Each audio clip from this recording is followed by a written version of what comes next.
Bonsoir. Un nouveau projet de loi sur les divorces dans notre pays a été adopté hier mardi 5 juillet 2022 par nos députés. Qu'est-ce qui va concrètement changer pour les couples qui se séparent? Eh bien, nous en parlons dans notre petit débat.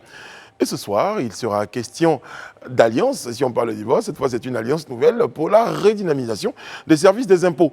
Pour en parler, nous sommes en compagnie de Michael Dougrou. Il est administrateur des services financiers à la Direction générale des impôts, secrétaire général de l'Alliance nouvelle des agents de la Direction générale des impôts. Analyse pertinente et débat constructif. Et ce qu'il faut retenir de l'actualité, c'est dans notre live talk. Bienvenue.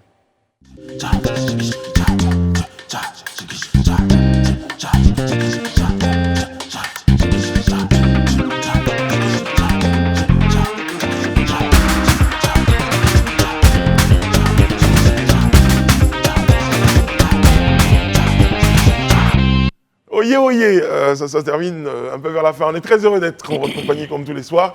Merci de suivre le Live Talk. Merci d'être chaque soir plus nombreux et sur nos pages des réseaux sociaux ou devant votre poste de télévision. Élisée Bolougbe, très en forme ce soir. Je le dis. Bonsoir Élisée, comment allez-vous? Bonsoir Brice, je pense que je suis généralement en forme les soirs. Oui, ce soir, je sens que particulièrement, j'ai décidé de tester votre forme. Parce qu'à l'Africa Sport, on a besoin d'un nouvel entraîneur, certainement. Mais l'Africa, ça existe encore, ça? Oui, oui. Ah, d'accord. Oyez. Je voulais juste me rassurer, en fait. Voilà, là, on existe, on est... Ok. On est... De temps En en temps, D2. pardon, on est en D2. Ouais. Ça arrive même au meilleur. Courage. Madame Bleu, bonsoir, comment allez-vous? Très bien. Vous qui supportez le stade d'Abidjan. Et je ne suis pas en D2. Ils existent, le stade? Ben, ils existent. Ben, ils jouent sont au ballon. montés. Mais ils sont montés. Tout Ils sont en simplement. D2. Oui, mais Non, ils bon, sont montés. Ils sont là quand même. Pour l'instant, ils sont en D2. Il y en a qui sont descendus. Là, ils montent. Ouais. Ils sont montés, c'est ce qu'on s'est vertu à vous dire. Ils sont en D1 montés. maintenant. C'est eux qui ont battu l'Africa, justement. C'est difficile, hein, j'imagine. En fait, c'est ce qui me fait un peu mal, c'est qu'on a cotisé. Non, mais Brice, vous n'allez pas nous faire le coup de l'arnaque. Il y avait 30 personnes dans la salle. Qui ont Vous êtes cotisé. cotisé. Mais C'est jusqu'à pas là, on le n'avait nombre. pas le montant, en fait. C'est pas le de la nombre. cotisation. C'est pas le On n'a nombre pas le qui montant compte. de la cotisation. C'est pas le nombre, c'est l'efficacité des cotisants. Bonsoir Franck, comment allez-vous? Bonsoir, Brice. Franck ça va Etienne, très, vous êtes très, très journaliste, bien. consultant, donc vous êtes là. Et vous nous accompagnez ce soir sur le plateau du Live Talk. Eh bien, on a parlé de divorce, de nouvelles lois sur les divorces dans notre pays. Quelqu'un aurait dit, non, mais qu'est-ce que c'est? J'en parle avec vous, Franck.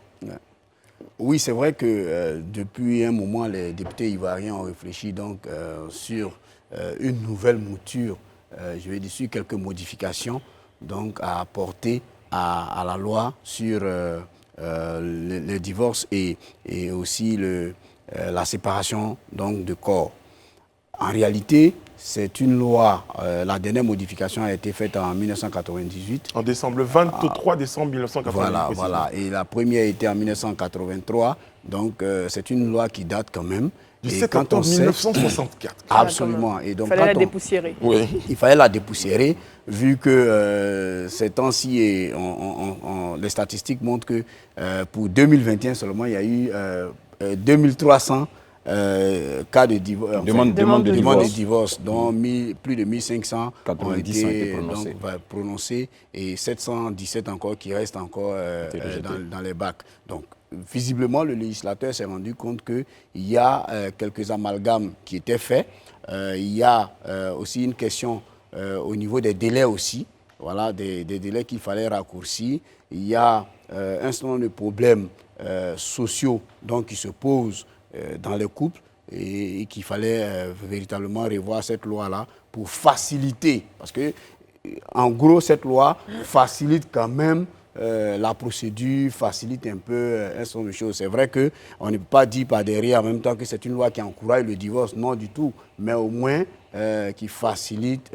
Elle donne la liberté aux conjoints de pouvoir, en tout cas l'un ou l'autre, de pouvoir se séparer beaucoup plus rapidement, mais bien sûr selon la loi. Absolument. Je pense que, Brice, tu pourrais témoigner, vu le délai que ton divorce a pris à un certain moment donné. Donc, Merci, ce n'est Annie. plus... Mais bien sûr, tu en as parlé sur ce plateau, Oui, donc tout je à me fait, permets tout à de le préciser. Et Oui. en plus du cas d'adultère, qui n'est plus uniquement ce cas-là qui est considéré dans les motifs de divorce, il y a également les enfants, Absolument. la maltraitance sur les enfants qui est pris en compte. Il y a également les injures même. les injures qui sont prises en compte. Il y a la belle famille, les belles familles également qui sont prises en compte. Donc, il y a beaucoup d'aspects qui ont été intégrés dans les motifs de divorce. Très bien. Alors, donc, sur la forme, hein, je pense qu'on va en parler. Vous avez parlé tout à l'heure de procédure de divorce, donc du temps de procédure, de la manière dont les choses se déroulent. Procédure de séparation de corps, vous en parliez également, Madame Bleu. On parle de consentement mutuel et de divorce pour faute. Après, on verra les raisons qui sont évoquées, l'adultère. Mais une chose est sûre, ce qui est très important, vous en parlez, donc là, je suis obligé d'assumer, Madame Bleu. Vous affichez. La balance. Non, mais pour moi, qui est expérimenté cette procédure de divorce, je peux vous assurer que c'était très, très long. Ça a été très, très long. Pour beaucoup de couples aussi, hein, c'est très, très long. Ouais. 2 ans, 3 ans. Oui. Et donc, je crois que cette loi-là, Élisée Bologbeu, vient dans un premier temps raccourcir les délais et les rendre... Après, c'est pas mauvais en soi, parce que la justice, les juges matrimoniaux, ils essaient de réconcilier, d'arriver à une conciliation des deux parties, des conjoints. Après, c'est l'aspect social. Non, mais ça, c'est la première étape. C'est que juste après une première étape, il y a ce qu'on appelle un... Non, ils pensent aux enfants aussi, surtout quand il y a des enfants dans le couple. On se dit, bon, peut-être qu'il y a eu des malentendus qui peuvent être résolus par le dialogue, par la discussion. Les gens se cachaient derrière ce prétexte-là parce qu'en même temps, il y avait beaucoup... Il faut le reconnaître, il y a beaucoup de dossiers de divorce. C'est incroyable. Lorsque vous arrivez au tribunal du plateau, là, il y a un couloir. Oui, même pour les demandes de garde, j'ai expérimenté ça aussi. Mais vous avez des tonnes de dossiers comme ça. Donc les juges matrimoniaux, effectivement, traitent des questions, des dossiers. Donc déjà, il était important que les choses aillent beaucoup plus vite. Donc on se cachait un peu derrière le non, on fait ça pour que les gens puissent se réconcilier. C'était vraiment pas vrai. C'était parce que déjà, il y avait beaucoup de dossiers. Et la loi avait besoin d'être assez clarifiée et circonscrite. Élisée. Bon, je pense déjà que... La première des choses, quand on est face à de telles situations, ou du moins quand on est face à des situations tendues, là où on a l'impression d'aller au divorce, la première réaction qu'on a, nous qui sommes généralement dehors, c'est déjà de voir dans quelle mesure on puisse rattraper ce qui est rattrapable. Maintenant, je crois que le divorce, on y arrive quand vraiment on pense avoir évacué ou avoir épuisé tous les moyens de recours vraiment pour aller à la conciliation.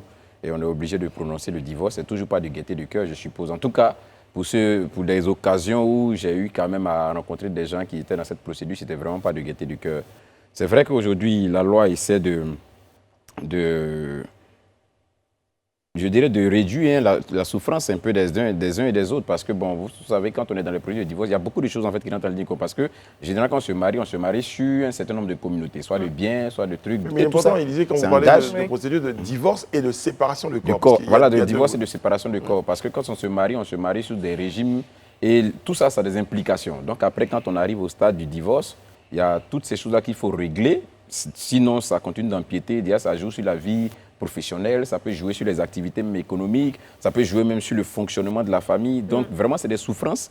Et il faut dire la vérité, que pour des personnes dans la procédure, la plupart du temps, quand tu les vois, tu sens que la procédure en elle-même déjà épuise fatigue, et en rajoute encore, je dirais, à la souffrance déjà même de 2 personnes qui sont en train de se séparer. Après cette remise, c'est un peu difficile. Mais je crois que l'idéal serait vraiment d'amoindrir la souffrance des uns et des autres et de surtout privilégier. Moi, ça, c'est de toujours privilégier. Ça, c'est mon point de vue. Comme Brice le disait, très souvent, on se cache derrière le prétexte, mais je pense qu'il faut plutôt promouvoir ce prétexte-là, de vraiment essayer à concilier tant que possible, voilà, les conjoints, quoi. Bon, après, vous avez posé la vraie question, c'est est-ce que c'est arrivé là-bas, là, que ceux-là vont faire la conciliation? Il faut que les gens se pensent que c'est long, que les gens qui ne s'entendent plus vont s'entendre. Non, ne sait-on jamais. Une chose importante aussi, c'est que la palette donc, des fautes a été un peu élargie. Parce que avant, je veux dire, l'ancienne loi ne s'intéressait qu'aux 2 conjoints. Aujourd'hui, vous avez qu'on introduit dans cette loi-là la possibilité donc, de tenir compte des enfants et puis de tenir compte aussi des belles familles.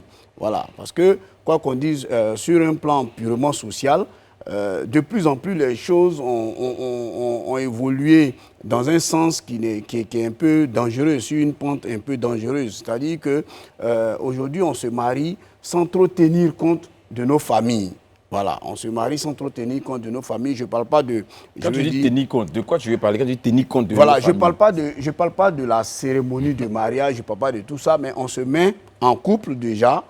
Beaucoup de couples se constituent sans même qu'on tienne compte de nos familles. C'est-à-dire que ce n'est plus que la maman apprécie votre conjointe avant que vous ne décidez de vivre avec elle. C'est deux personnes qui se rencontrent d'abord, peut-être souvent qui, dans 80% des cas désormais, qui décident de vivre ensemble d'abord. Quand ils sont ensemble, à un moment donné, peut-être même un enfant arrive avant même qu'on ne décide de connaître même chez l'un ou l'autre des parents, avant même qu'on ne décide quelque chose. Mais comment ça se matérialise dans le projet de loi? Parce que ça ne devrait pas être un élément... Je veux dire que dans le projet de loi, il n'est pas apparent, mais en même temps, le législateur... La belle famille et les beaux-parents ont été évoqués. Le législateur est conscient de ce que souvent on n'associe pas les belles familles. Ça fait que souvent les belles familles n'acceptent pas l'un ou l'autre des conjoints. Et donc, ça crée toujours des frictions dans la famille.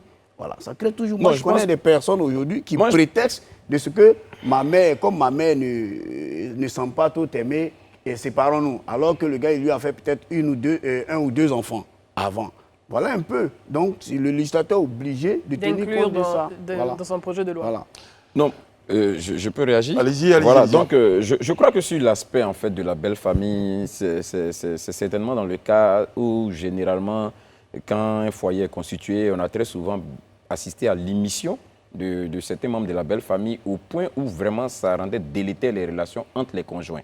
Donc sur cette base-là, un conjoint qui estime vraiment être donc l'ingérence, c'est plutôt l'ingérence de la belle famille qui peut être cause de divorce. Martyrisé psychologiquement ou moralement par la belle famille, ce peut être un motif de demande de divorce. C'est ce que la législation est en train de dire aujourd'hui. De cette manière, oui, c'est-à-dire qu'il ne faut plus qu'on pense, par exemple, que juste parce qu'on est beaux-parents ou bien qu'on est belle famille, on peut martyriser à souhait le conjoint ou la conjointe.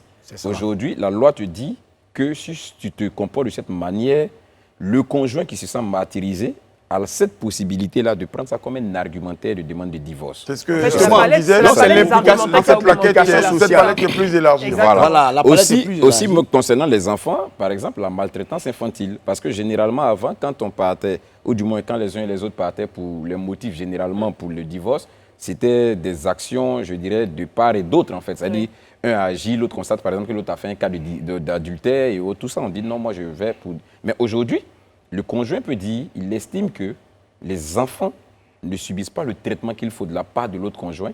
C'est un motif valable pour qu'il parte demander le divorce aujourd'hui. En fait, le législateur s'est adapté aux réalités sociales. Justement. Et surtout a permis de dépoussiérer, en tout cas, essaie de dépoussiérer sur la question de pourquoi l'opportunité d'une telle loi, déjà la loi a été éditée en 1964. Oui. Et après, ça a évolué pour s'adapter au goût du jour, réalité du moment. 98. Et sur la question des enfants, par exemple, n'oublions pas qu'il y a une loi qui a été prise il n'y a pas longtemps pour reconnaître les enfants hors mariage. Et pour ça, sans le consentement de l'épouse. Voilà. Oui. Et donc, à partir de là, ça veut dire qu'il faut tenir compte de l'enfant qui entre, du traitement donc, de l'enfant qui entre. En ce qui concerne les délais donc, pour le divorce, et ça, par consentement mutuel par consentement mutuel, le délai donc, de la procédure de divorce donc, par consentement mutuel a été ramené à une durée totale de 2 mois, 15 jours, réduction donc, du délai de 1 mois, 15 jours. Officiellement. En fait, c'est des maximums. C'est toujours un projet de loi. Après, quand le projet sera adapté, est-ce que dans les faits, ces délais de rigueur maximum seront effectivement appliqués, sachant que il y a beaucoup de cas qui sont traités, et que ce soit dans les cas matrimoniaux, que ce soit en pénal, que ce soit en civil. Est-ce qu'il y a suffisamment de juges pour traiter tous ces dossiers? Est-ce que les délais pourront être respectés? Bon, moi, je pense que c'est déjà un bon début. Mais ce qui est logique, c'est que dès l'instant qu'une loi est adoptée, l'État doit pouvoir se donner les moyens de la mettre en application. Absolument. Donc, je crois que... Et le projet de loi, il est défendu par le garde des Sceaux. Il a été défendu par le garde des Sceaux en commission à l'Assemblée nationale. Donc, je suppose qu'il est, comme déjà ses collègues et tous ceux qui sont sous sa juridiction, ils sont conscients de l'impact réel que cela peut avoir une fois que cette loi-là est votée en plénière. Donc, je crois que l'appareil judiciaire se met en ordre de, je ne dirais pas de bataille, mais se met en disposition pour pouvoir vraiment permettre que cette loi-là que cette loi-là soit appliquée. En tout cas, quelqu'un a dit qu'il faut réussir un mariage. Ben, souvent, il faut aussi réussir un divorce.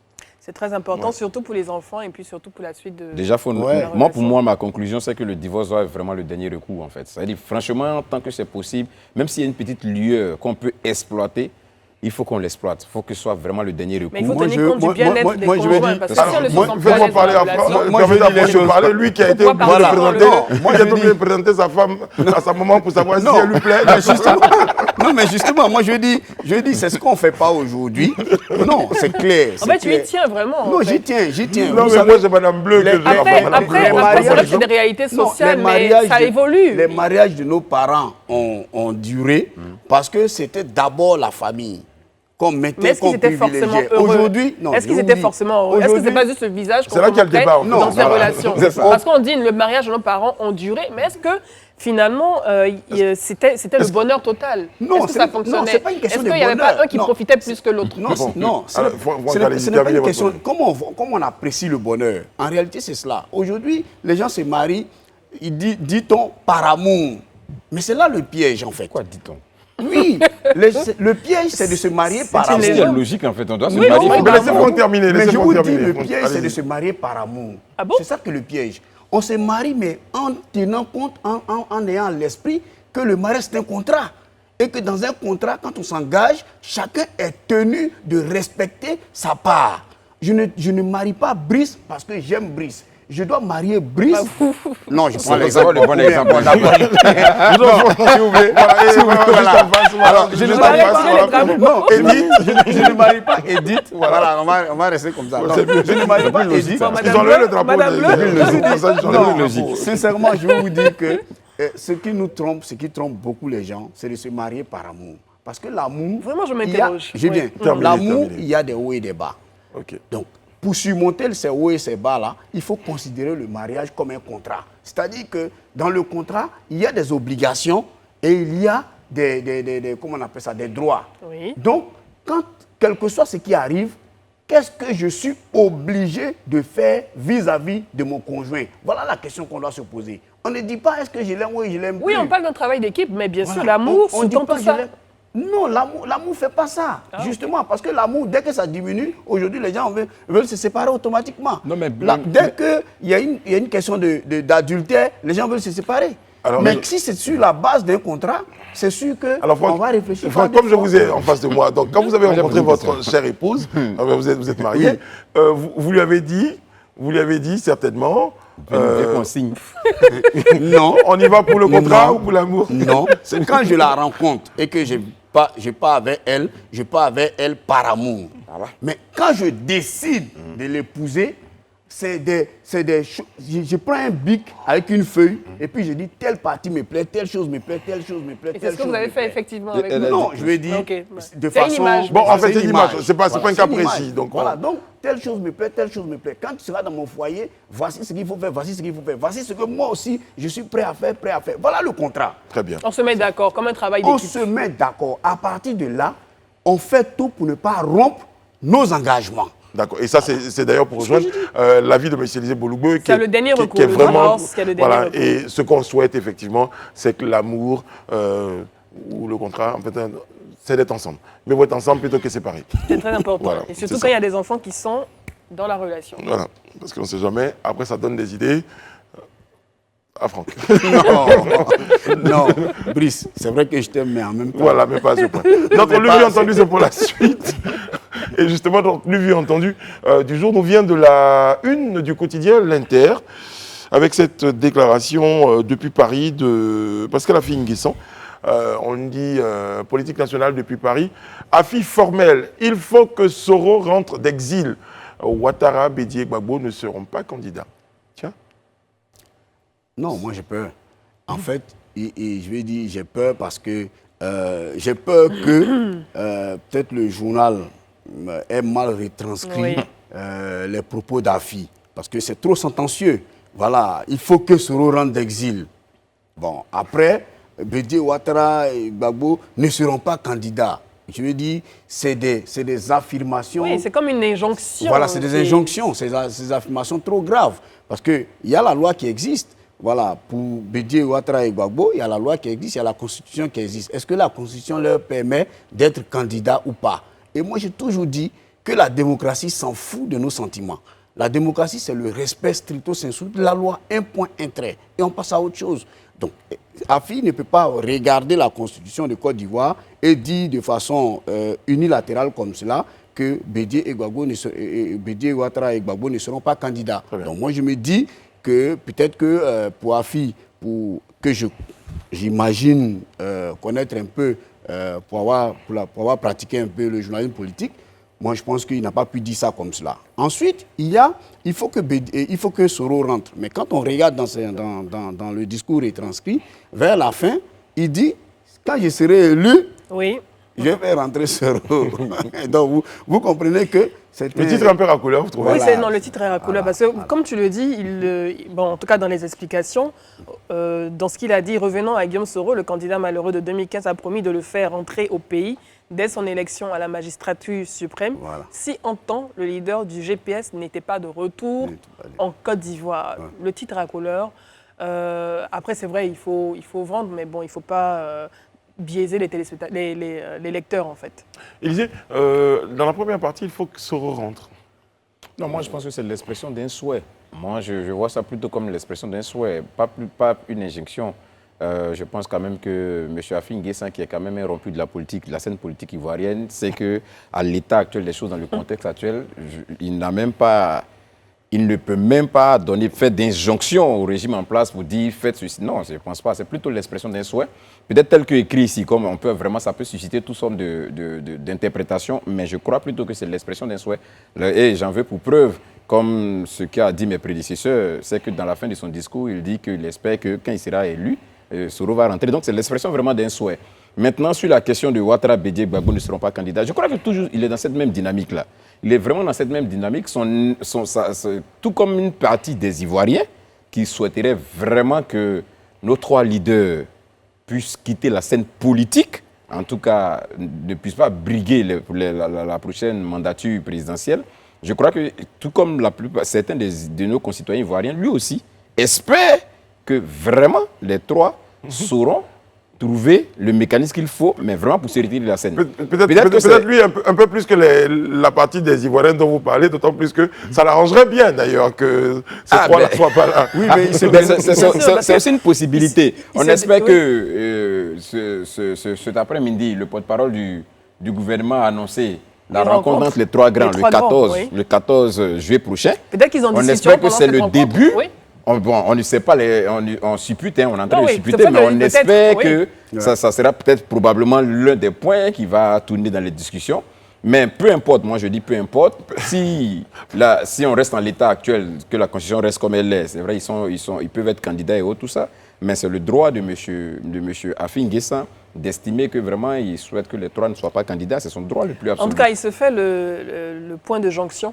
Il y a beaucoup de traits d'union maintenant. La jonction, comme il a dit, entre l'ancienne et la nouvelle génération. Maintenant, revenons au cas de Guillaume Soro. Peut-être que dans les démarches prochaines, il envisage de se positionner comme, pourquoi pas, un médiateur auprès du parti au pouvoir pour... Il ne faut pas oublier que pendant le dialogue politique, c'est Pascal Afin Guessan qui a porté la question du retour de Charles Blé Goudé. Exactement. Donc certainement qu'il a son bâton de pèlerin pour porter une nouvelle cause. Mais en même temps aussi, ce qui est clair, c'est que Afin Guessan, en France, il part, je vais dire, en campagne. Voilà, il est quasiment en campagne politique et donc il y a des affirmations qui peuvent être mises vraiment sur le compte vraiment de la campagne. Voilà. Oui, de la campagne. Voilà, et puis, il se fait maintenant l'apôtre aussi de la réconciliation nationale, voilà, parce que c'est un peu l'objectif. Oui. Apparemment, la question lui est posée par des militants GPS. Donc, il ne peut pas, devant des militants GPS, dire autre chose.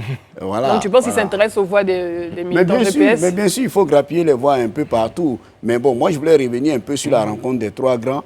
Et il faut peut-être pas les interpeller, mais en tout cas, attirer leur attention sur le fait que les Ivoiriens en attendent beaucoup. Oui. Voilà, les Ivoiriens en attendent beaucoup. Je ne suis pas personnellement pour que les trois se retirent comme cela vraiment de la politique ou de l'élection de 2025. Parce que pour moi, j'estime que les trois fassent entendre à tous leurs militants que la démocratie, c'est le respect des règles. Ça veut dire que même s'ils sont candidats les trois, quand l'un d'entre eux a gagné, il faut que les autres aient le courage de l'appeler pour le féliciter. Non, mais après, c'est un peu le chat qui se mord la queue, parce que si l'un d'entre eux gagne et que les autres estiment qu'il n'a pas gagné en respectant les lois, et puis à un moment donné... Non, mais moi-même je veux même apporter la voix de Franck, mais en même temps lui dire que, comme il le dit, il faut qu'ils appellent au respect de la loi, mais peut-être que, comme on ne sait pas, il y a une proposition de loi qui est en vue, une proposition de loi qui est formulée par M. Assali. Non, qui a été retirée. Non, c'était retiré. Ah, totalement. Là, cette information, vous me la donnez. Il a dit lui-même déjà qu'il a arrêté. Je n'ai pas eu l'information. Donc, au cas où, éventuellement, la Constitution venait à être modifiée sur cet article, que ce soit par une proposition de loi ou par un mécanisme autre qu'une proposition de loi, donc, il serait bien aussi que, comme il le dit, vraiment cette loi aussi soit acceptée, ou bien cette décision-là soit acceptée par l'ensemble des militants et puis des concernés aussi. Une chose est sûre, quelqu'un disait, ils ne sont peut-être pas d'accord sur beaucoup de choses, mais ils sont certainement d'accord pour ensemble rester dans la... Non, c'est clair, puisque déjà leurs lieutenants sont montés en première ligne. Damana Picasse a dit que pour lui, 2025, c'est Laurent Gbagbo ou personne d'autre. Voilà. Au PDCI, au RHDP également. Voilà, au RHDP également. L'autre, Mamadou Touré a dit que si vos papas sont candidats, notre papa aussi est candidat. Donc je veux dire qu'aujourd'hui, il doit pouvoir aller à un jeu qui apaise tout le monde, qui fait en sorte qui décrispe l'atmosphère et qui fait en sorte que qu'ils parlent à leurs partisans et qu'ils se fassent des apôtres de la paix, et de la réconciliation Nos regards sont nationale. tournés vers ce fameux 14 juillet. Oui. Alain Toussaint, qui n'est pas sur ce plateau, aurait dit le choix de la date quand même Un jour symbolique quand même. Un jour qui sera certainement pluvieux aussi, comme d'habitude. Oui, et surtout qui nous rappelle l'indépendance de la France. Exactement. On ne sait pas. Nous sommes à mi-parcours de notre rendez-vous, on marque une courte pause. Je vous retrouve juste derrière pour la suite.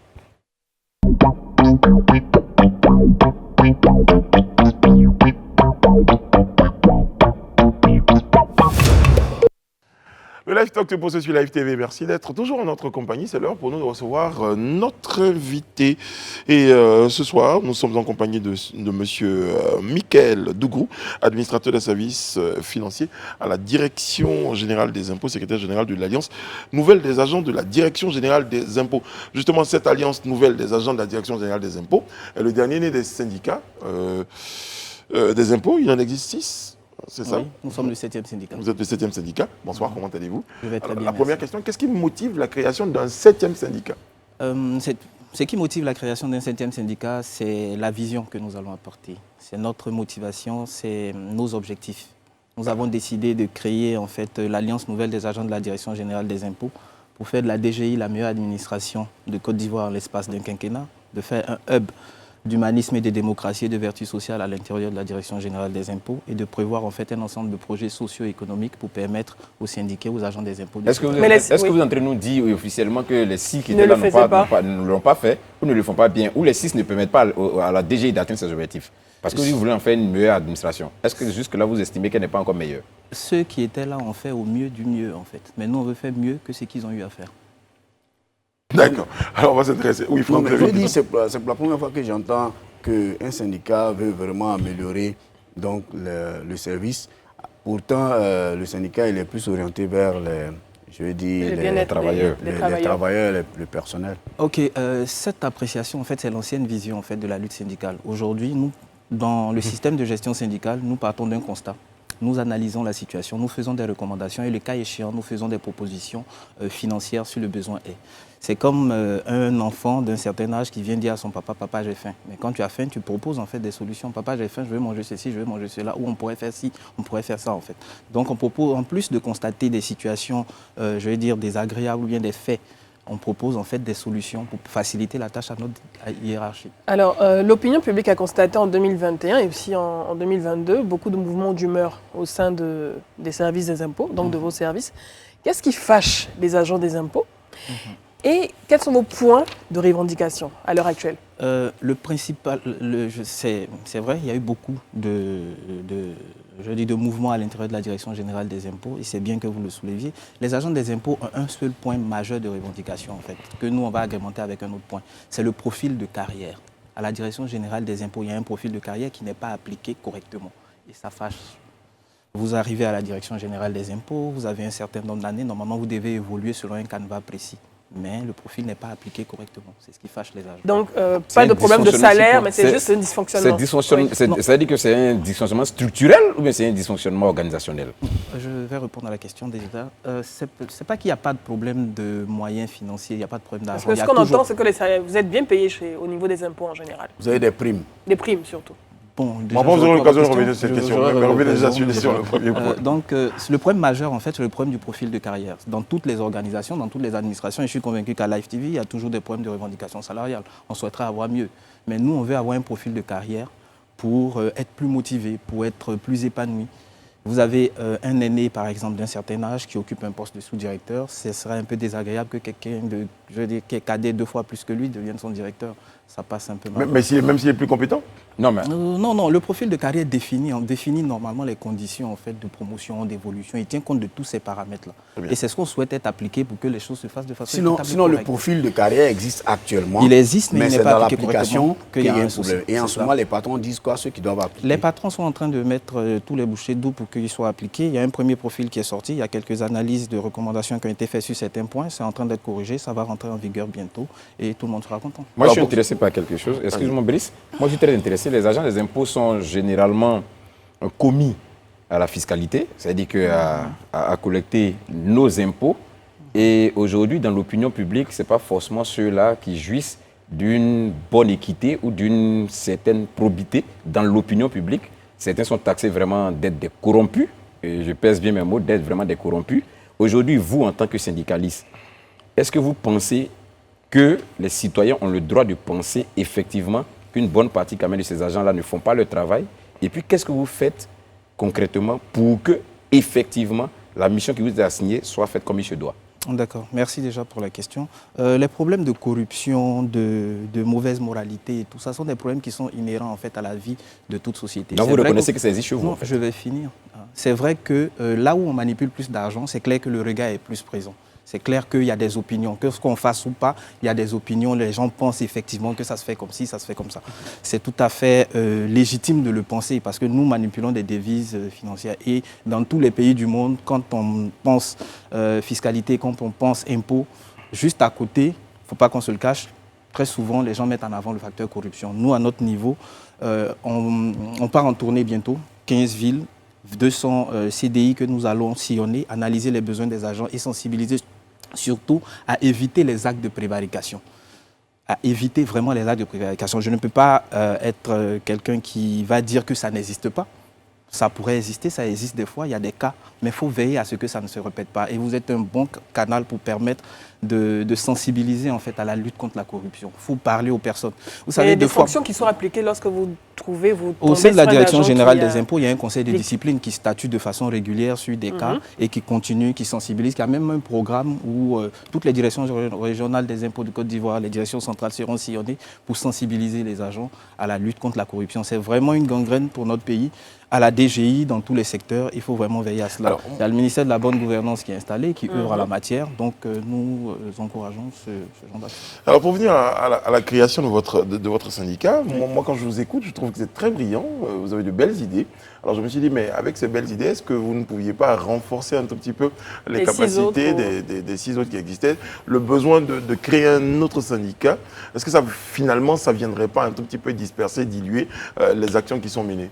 Non, je veux dire, quand un syndicat est créé, il vient avec sa vision, il vient avec, je veux dire, son mode de fonctionnement. Je veux dire, avant qu'il soit créé, c'est des individus qui portent cette vision. Donc, vous étiez membre de l'un des 6 syndicats. Oui, mais c'est parce que ce sont les mêmes employés, je pense que ce sont les mêmes employés qui sont au sein de la DGI. Donc, il y a combien d'employés? 6 autres syndicats. 6 000 agents. Ah, ok. Vous avez déjà 6 autres syndicats et voilà. Non, nous sommes il y a 3 mois. C'est maintenant qu'on part à la conquête et tout. On a quelques adhérents. Et vous avez combien d'adhérents? C'est maintenant qu'on part en fait à la conquête. Donc vous étiez dans un syndicat, forcément, par schéma mathématique, où vous appartenez à un syndicat. Vous vous êtes dit, peut-être que là on ne nous écoute pas, on a de belles idées, mais peut-être qu'on ne nous écoute pas, donc il faut sortir peut-être. Est-ce que ce n'est pas une forme de dissidence? Non, ce n'est pas une forme de dissidence. Je disais tout à l'heure que nous avons une vision et nous portons notre vision. Si vous êtes à l'intérieur d'une structure syndicale et que vous avez une vision et que cette vision-là a du mal à passer, vous appliquez, vous mettez en œuvre votre vision. Voilà, nous, on a notre mode de fonctionnement, on a notre vision et on pense que ça peut contribuer effectivement à...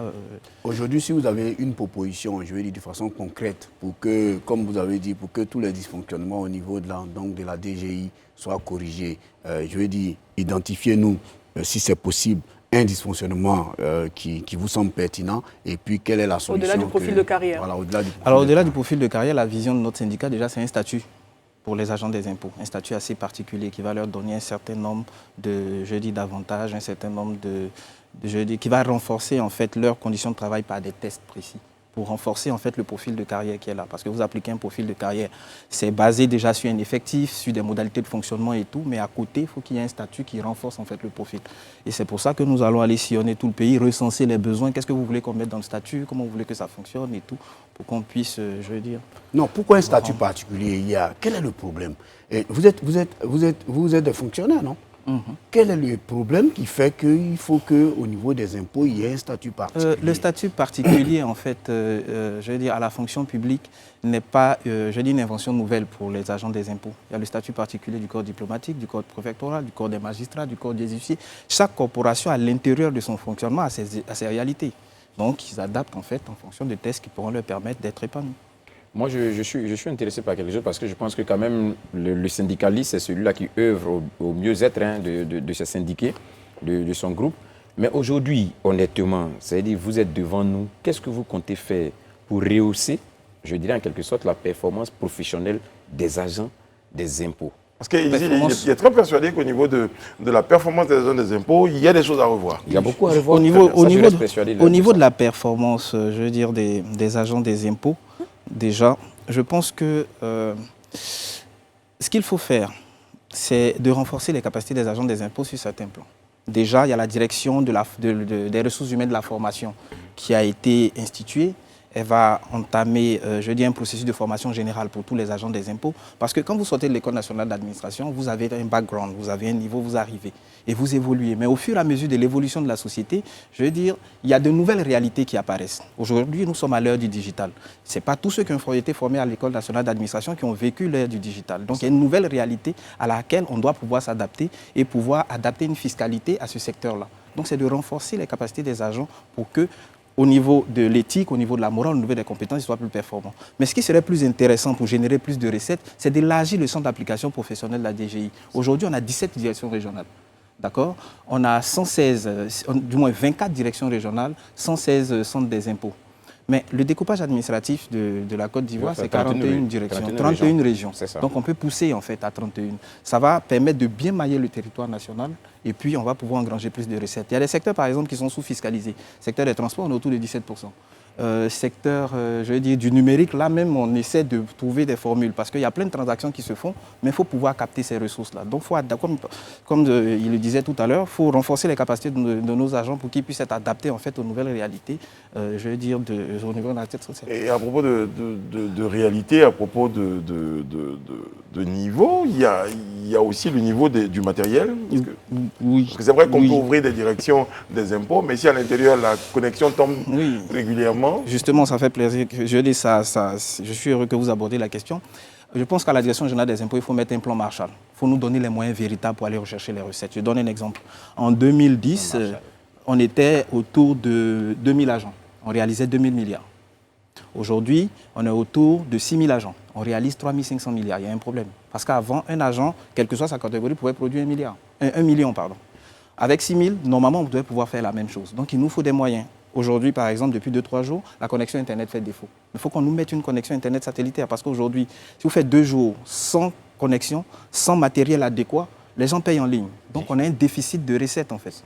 Or, on est dans un environnement où on a vraiment besoin de ressources pour que l'État continue de... vos responsables actuellement? Il n'y a pas de connexion Internet? Je veux dire, aujourd'hui, notre hiérarchie, la DGI, la Direction générale, elle-même, le cabinet directeur et tout ça, ils ont besoin de moyens véritables. Avant, il y avait une taxe spéciale d'équipement qui était logée à l'intérieur de la Direction générale des impôts. Cette taxe-là n'y est plus. Donc nous, on souhaite qu'on la ramène parce qu'en 2010, c'est là qu'on a construit les centres des impôts. Vous avez vu plusieurs centres. Mais depuis, il n'y en a plus. Donc il faut mettre les moyens à la disposition. Est-ce que c'est pas un petit discours là quand même pour caresser les patrons de l'État? Mais non, pas du tout.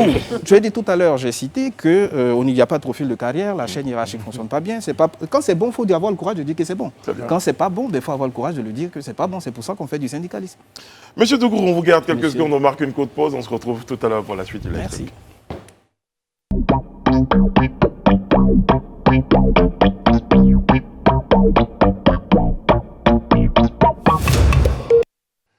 Nous sommes de retour sur le plateau du Live Talk. Vous nous regardez sur les canaux 206 du bouquet Canal+, et numéro 6 de la TNT. Vous avez choisi Live TV, la télé sans filtre, et on parle, on discute des réalités des Ivoiriens. Et puis, les impôts, la Direction générale des impôts a un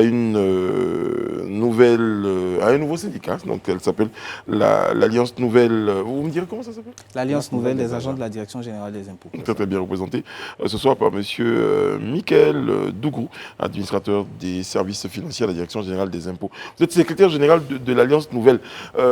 Quel est le regard, vous avez certainement dû percevoir, quel est le regard des autres syndicats sur la naissance du vôtre? C'est bien accueilli, il n'y a pas un très bon regard là-dessus, vous venez leur faire de la concurrence, vous venez leur voler des membres? Bon, je veux dire, à la Direction générale des impôts, il n'y a pas d'animosité. Il faut dire qu'on a des idées. On a partagé ces idées avec certains d'entre eux. Il y a des secrétaires généraux qui nous donnent des conseils, certains nous appellent. On a des amis à l'intérieur de ces différents syndicats-là. Donc il n'y a pas d'animosité véritable. Est-ce qu'il y a une limite dans la création de syndicats? Est-ce que si après vous êtes le 7e, il y en a 2 autres qui se créent, est-ce qu'il y a une limite? Qu'est-ce que vous allez faire? La liberté syndicale est la question. Voilà. Non mais en fait, je vais poser la question sous un autre angle.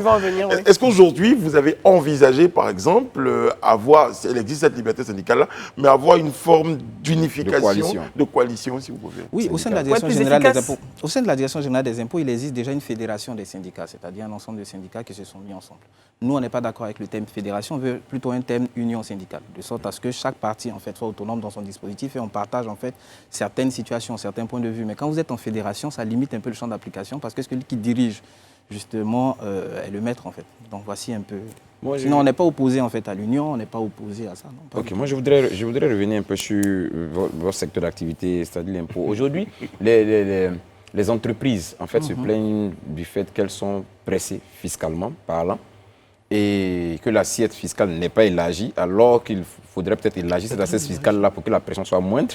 Vous, en tant que syndicaliste, quel commentaire devant une telle analyse ou bien un tel retour de ces entreprises-là? Bon, déjà, ce que je peux dire, c'est que le taux de pression fiscale en Côte d'Ivoire, il est connu de tous, il est autour de 16%. Pour l'élargissement de l'assiette, justement, c'est pour cela que nous, on propose en fait, qu'on calque en fait, le découpage administratif. Ça va permettre d'élargir l'assiette. On a dit tout à l'heure, le secteur des transports, c'est 17%. Il faut mettre des mécanismes en place pour pouvoir contrôler les véhicules. On a pensé à quelque chose, déjà, au niveau technologique.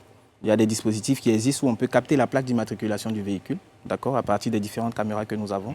Faites une analyse comparative avec la base de données de la SICTA, et puis faire ressortir en fait les éventuels fraudeurs. Et puis à partir de cet instant-là, les fiscaliser pour augmenter en fait, les recettes. Donc ce qu'on peut faire aussi, quand on parle du dispositif actuel, on a 24 directions. Si on en arrive à 17, il y aura plus de maillage. Je rappelle peut-être en 2000. On arrive à 31 en fait. Si on ajoute 17 autres, il y aura plus d'argent, on pourra bien mailler le territoire. Et puis il y a un gros secteur informel en fait, dans lequel il faut vraiment décrypter. C'est-à-dire qu'il faut numériser véritablement pour pouvoir capter les différentes transactions dans le secteur informel. Donc c'est un chantier qui est vaste. On va analyser déjà, mais ce qu'on dit, il faut que tout ça s'accompagne de moyens financiers. Tout ça s'accompagne de matériel, comme il a dit. Il faut qu'on nous mette des moyens efficients à disposition pour qu'on puisse avoir les ressources pour faire face à tout ça. Quelqu'un aurait dit simplement, bon, déjà vous vous plaignez qu'il n'y a pas de moyens, vous partez faire un 7e syndicat. Comment vous pensez que ce syndicat va vivre? Tout vous espérez retrouver avoir des moyens? Ben, pour les moyens, j'ai déjà exposé un ensemble de mesures ici qui pourraient permettre d'élargir l'assiette et de recouvrer plus de recettes. Voilà, si on renforce en fait la fiscalisation du secteur numérique, la fiscalisation même du secteur hôtelier, parce que c'est un secteur qui est en boom aujourd'hui. Dans la DGI, on a un effectif assez, important d'hôtels, mais quand on fait l'analyse comparative avec le recensement du ministère de l'hôtellerie, c'est clair qu'il y a un écart. Donc, il faut arriver à mettre les deux administrations en fusion pour faire ressortir en fait ceux qui ne sont pas fiscalisés chez nous. C'est la même chose dans plusieurs secteurs. Il faut qu'on arrive en fait, faut que la DGI puisse être présente en fait partout où il y a un agrément, par exemple, à délivrer. Ça nous permettra de prendre les problèmes à la base. Quand vous avez fini de dire tout ça, Oui. vous savez qui applaudit? Vous. C'est le ministre. Parce qu'il est convaincu qu'il y a des agents qui sont conscients de ce qu'il faut élargir Qui la réfléchissent à la stratégie. Il faut ramener beaucoup d'argent, ça il est content. Mais après, vos syndiqués, est-ce qu'il y a des revendications salariales de façon claire? Est-ce qu'aujourd'hui, les agents des impôts veulent une augmentation de salaire, ils veulent quelque chose de façon claire et concrète? Monsieur, il n'existe aucun salarié qui ne veut pas une augmentation de salaire. Quand j'entends ça, même mon cœur palpite parce que je suis content, en fait, tu vois. Mais à la DGI, déjà, on a des situations et on a des préoccupations d'ordre salarial. Mais pour l'heure, pour nous, comme je le disais tantôt, le plus important, c'est le profil de carrière. Une fois que les carrières sont profilées, les salaires vont suivre. Dans 5 ans, je suis directeur. Dans 5 ans, je suis directeur général, directeur central. Ça impacte mon revenu. Donc, j'ai plus besoin d'un profil de carrière qu'une augmentation simple de revenus qui va s'effriter avec les charges de la vie. À côté de ça, il y a peut-être d'autres conditions, des conditions de travail, du matériel, vous l'avez cité tout à l'heure. Oui. Donc je pense que ça s'accompagne. Oui, il y a des conditions. Il y a même les locaux. J'ai parlé tout à l'heure, j'ai dit, quand la tasse spéciale d'équipement était à l'intérieur de la Direction générale des impôts, on a pu construire des locaux. Mais aujourd'hui, on loue des locaux. Aujourd'hui, on va aller à l'intérieur, on va faire des photos, on va analyser la situation, une analyse faute par service, faire ressortir, pouvoir rédiger un livre blanc pour le présenter à la hiérarchie, pour faire sortir les tables, pour dire, on a besoin d'argent pour le pays, mais les agents sont dans des conditions. Il faut arriver à leur mettre les moyens dans les conditions pour qu'ils puissent générer La plus de prise en charge ressources. sanitaire, par exemple. On vous sent très porté sur l'efficacité de votre maison, la Direction générale des impôts. Elle est Est-ce que vous pouvez nous efficiente. dire aujourd'hui, voilà, vous pouvez nous dire aujourd'hui. Il en doute? Non, j'en doute pas. D'accord. Non. Est-ce que vous pouvez nous dire aujourd'hui quel est l'objectif qui vous a été assigné pour cette année et à quel niveau vous en On est êtes? autour de, je dis, l'objectif de cette année, c'est près de 3 500 milliards. Et vous êtes à quel d'objectifs niveau après 6 mois? Je pense, je n'ai pas les données, Les permettez-moi chiffres de réels, regarder. les chiffres récents en fait. Je sais que... Vous avez le droit de dire que ce n'est pas une question qui vous est destinée, parce que... Non, je n'ai pas les données voilà, vous avez le droit de le dire aussi. mais je sais Étant dans la maison, qu'on ils a, sont on a pour travaillés, ils ont un objectif, habitude, donc on ça a leur- pour ça leur est habitude destiné. de réaliser, de majorer les objectifs. Dormez tranquille, on va faire le travail. Après, je vous pose la question si vous connaissez les objectifs Live TV. Je connais. Très bien. Tu 3 vas les milliards. énumérer Je tout suis de suite. dans la maison, je connais. En tout cas, un message pour vos futurs... Alors, ce qu'on peut dire, c'est que nous allons en tournée à partir du 11 au 19 août. Nous serons sur toute l'étendue du territoire, dans toutes les régions de Côte d'Ivoire. Ça fait au total 15 régions, avec 2 régions au niveau de Boaké. Nous allons sillonner chaque CDI.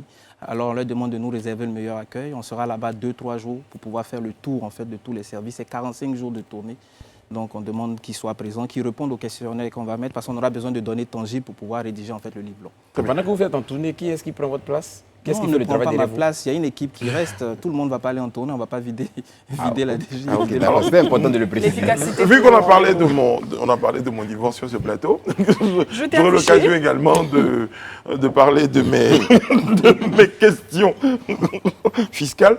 En tout cas, moi, j'avoue que je fais partie des Ivoiriens qui ont été agréablement surpris de l'efficacité. On en parlait tout à l'heure des services donc des impôts au niveau de la Direction générale des impôts. Vous avez une antenne au niveau de 9 kilos.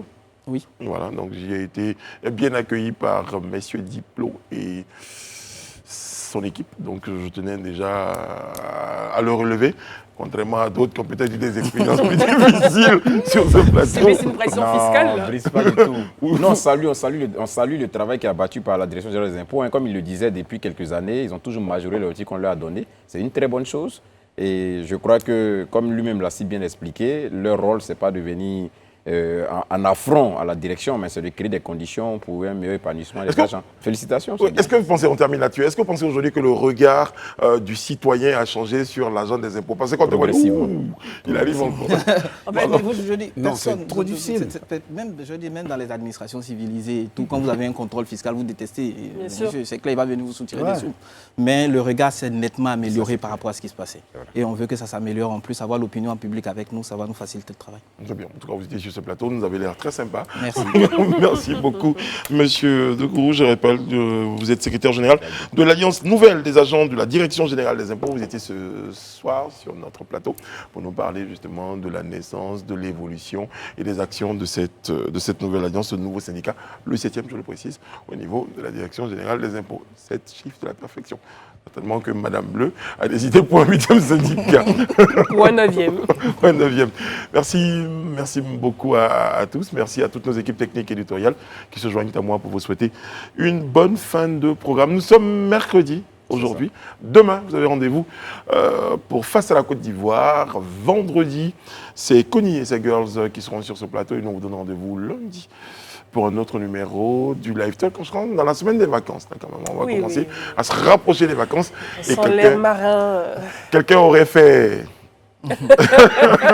Et pour enchérir, je vous dirai bonsoir.